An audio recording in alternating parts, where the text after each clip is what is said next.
Hello friends, this is Lopa Banerjee from Texas, USA, and today I'm very proud and privileged to be reading out a poem which is part of this anthology, very important one, Oxygen, Parables of the Pandemic, edited by Kalpna Singh-Chitnis. And I'm very happy to be part of this anthology for different reasons. And I am delighted to read out and honored also to read out my second poem, Parable 2, which is part of the anthology. So there are two poems which I had composed for this anthology. One is Parable 1, which is a regular poem, and Parable 2, which is a prose poem. So I'm reading out the second poem, which is a prose poem titled Parable 2. Was it again in her elongated dreams that she gasped for breath?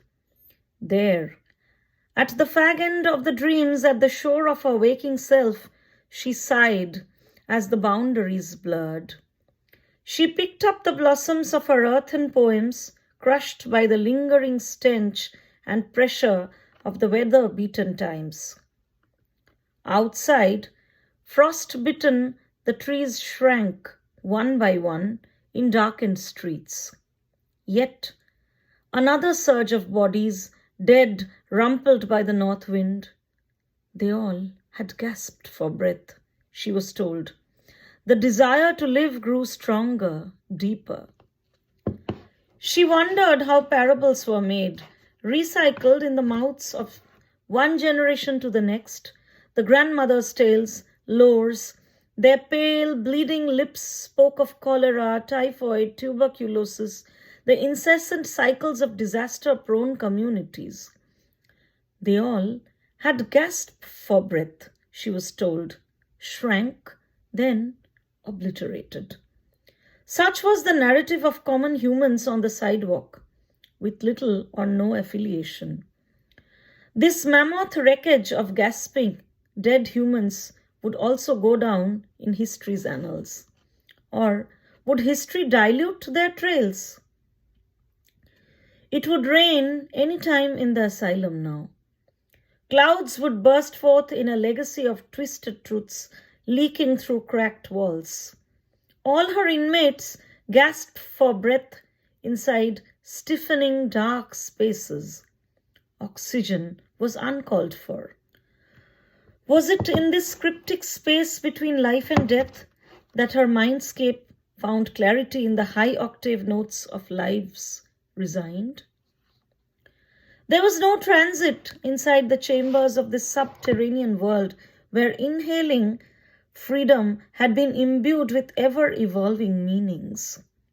Twirling between the syllables of the self, the microcosm and macrocosm. Outside, in the bare streets, gunshots resound. Screams are born afresh and die out soon. Grey, ominous clouds hover in the morning sky with new announcements of death, just a block away. The pandemic, an old utterance now, had stirred and shaken her crust and core a year ago when she was grasping the language of resistance inside these cracked, creaking walls.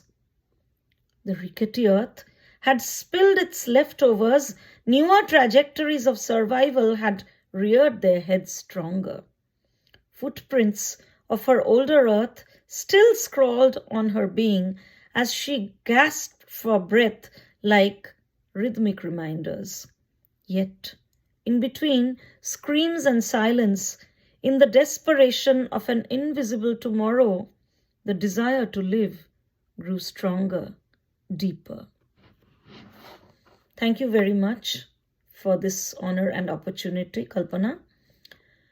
And please do read this anthology. It's a very important, significant one, full of heart-rending works by poets and authors all across the globe. Thanks again.